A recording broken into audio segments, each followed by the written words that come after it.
जवळजवळ 15 ते 18 वर्षांपूर्वीची गोष्ट आहे ही. त्या गावात एक देसाई कुटुंब राहत होतं. त्यांची लग्नाची मुलगी होती. तिचं नाव होतं अंबिका सतीश देसाई. तिचे वडील म्हणजेच आबा. ती तिच्या बाबांना आबा म्हणायची. अंबिकाला एक बहीण आणि 2 जुळे भाऊ होते.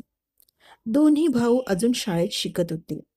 लहान बहीण अंकिताची 12वी झाली होती. तिला पुढे शिकायचं होतं, पण पैशाच्या कमतरतेमुळे तिने अजून कोणत्या शाखेत प्रवेश घेतला नव्हता. अंबिकाची 12वी झाली होती. पुढील शिक्षणासाठी तिने हट्ट केला नाही, कारण तिला माहीत होतं की तिचे आबा पैसे कमावण्यासाठी आणि आपल्या मुलांना शिकवण्यासाठी खूप खटपट करतायत. म्हणून ती 12वी नंतर आईला घरकामात मदत करायची. त्याचबरोबर आबांसोबत शेतात जाऊन काम करायची. तिच्या आबांना माहीत होतं की त्यांच्या अंबिकाला पुढे शिकायचे, पण तेही परिस्थितीपुढे हतबल होते. पण देवाकडे मनापासून प्रार्थना करत होते की तिला असा जोडीदार मिळावा जो तिच्या सर्व इच्छा पूर्ण करेल आणि तिला सुखात ठेवेल. त्याप्रमाणे त्यांनी त्यांच्या ओळखीतल्या लोकांना तिच्या स्थळ पाहण्याबद्दल सांगून ठेवलं होतं. एके दिवशी अंबिकासाठी एक स्थळ चालून आलं. खूप शोधल्यानंतर शेवटी एक स्थळ मिळालं होतं. तो मुलगा म्हणजे हर्ष. चांगला शिकलेला होता, नीटनेटका होता आणि मुख्य म्हणजे स्वभावाने गोड, समंजस होता. अंबिकाला पाहिल्यावर त्याने लगेच लग्नाला होकार दिला. कारण अंबिका होतीच गोड. नाक चाफेकळी, रंग एकदम गोरा आणि हसल्यावर गालावर पडणारी खळी. ह्यामुळे ती मोहक दिसत होती. घरच्यांनाही अंबिकाचा स्वभाव आवडला. पण मुलगी गरीब आहे म्हणून हर्षची आई आधी तयार नव्हती. पण त्यांच्या मुलापुढे त्यांचं काहीच चाललं नाही. आणि तसंही तो कसाबसा लग्नाला तयार झाला होता आणि मोठ्या मुश्किलीने त्याला मुलगी पसंत पडली होती. म्हणून का कू न करता त्याही शेवटी तयार झाल्या. नवरा मुलगा मुलीच्या मानाने बराच पैसेवाला होता. सगळ्यांनी म्हणलं, बघा किती भाग्यवान आहे ही मुलगी. शेवटी अंबिकाचं लग्न पार पडलं. हर्षने लग्नात काहीही मागितलं नाही. तो खरंच खूप समंजस होता. पण त्याची आई थोडी कडक होती. पण वडील आणि नवरा दोघंही समजूतदार असल्याने अंबिकाला सासूच्या बोलण्याचं काही वाटत नसायचं. नणंदसुद्धा आईसारखीच थोडीशी टोचून बोलणारी होती. सुरुवातीला सगळं सुरळीत सुरू होतं. नवरा कामाला गेला असतानाच नणंद टोमणे मारायची. सासूबाईही तिच्या गरिबीवरून बोलायच्या.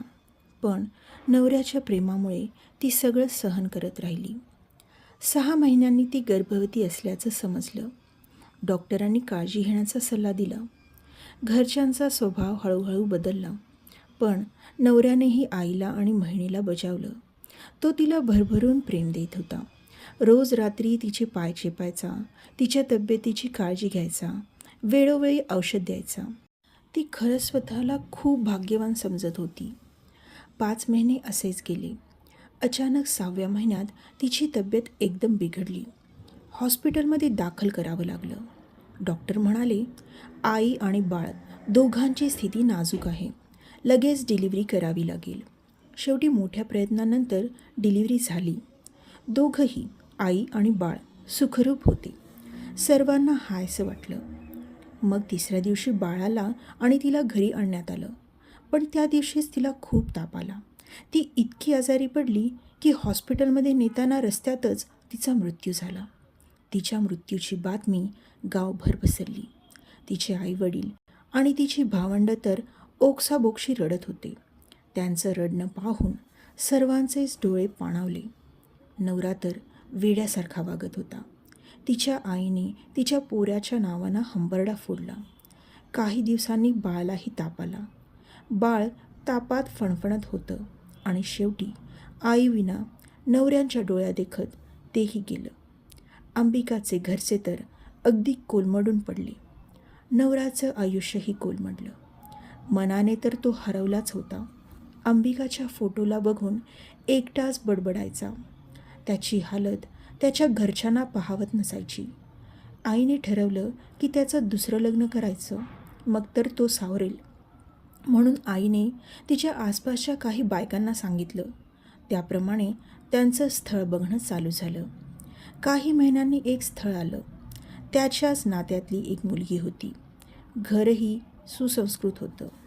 त्याच्या आईवडिलांनी लग्न ठरवलं. आईबाबांसमोर मुलगा गप्प होता, पण विरोध केला नाही. मुलीला बघायला गेल्यावरही तो काहीच बोलला नाही. आईबाबांना मुलगी पसंत पडली. त्यांनी होकार दिला.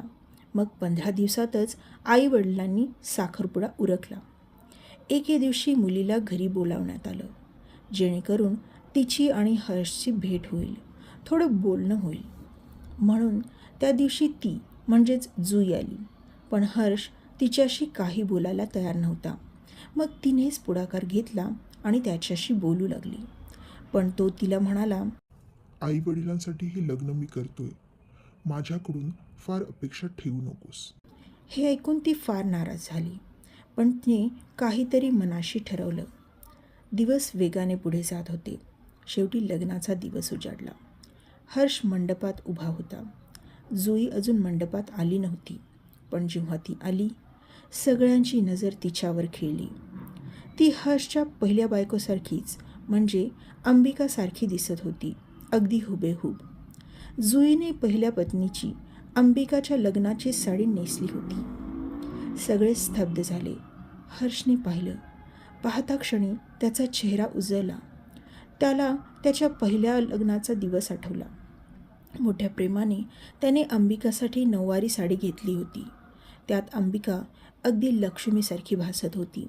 आणि आज जुईने ती नऊवारी नेसून जणू आपल्या सवतेची आठवण जागी केली होती. हर्ष जुईच्या ह्या कृत्याने भारावून गेला.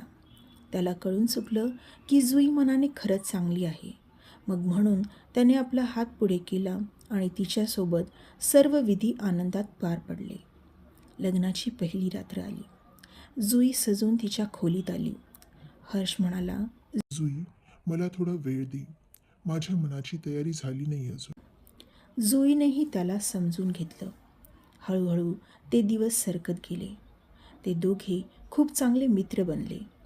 प्रेम वाढलं आणि शेवटी ते एकरूप झाले. काही दिवसांनी गोड बातमी मिळाली. ती गरोदर होती. घरात पुन्हा एकदा आनंदाचं वातावरण पसरलं. सासूबाई मात्र अजूनही जरा कडक होत्या. हर्ष तिची खूप काळजी घ्यायचा. पण हर्षच्या गैरहजेरीत सासू आणि नणंदही टोमणे मारायच्या. पण तिने त्यांच्याकडे फारसं लक्ष दिलं नाही. 9 महिने पूर्ण झाले. जुईला प्रसूती कळा सुरू झाल्या. तिला लगेच हॉस्पिटलमध्ये नेण्यात आलं. थोड्याच वेळात प्रसूती झाली आणि तिने एका सुंदर मुलाला जन्म दिला. दोघंही सुखरूप होते. हर्ष तर आनंदाने वेडा झाला होता. हॉस्पिटलमध्ये तिची आई तिच्यासोबत होती. दुसऱ्या दिवशी ती एकटीच झोपली होती. तेव्हा तिला काहीतरी जाणवलं. झोपेतच कोणीतरी तिच्या बाळाकडे बघतंय असं तिला वाटलं. तिला एक थंडगार स्पर्श जाणवला. कुठून तरी एक सावली तिच्या शेजारून गेल्यासारखी वाटली.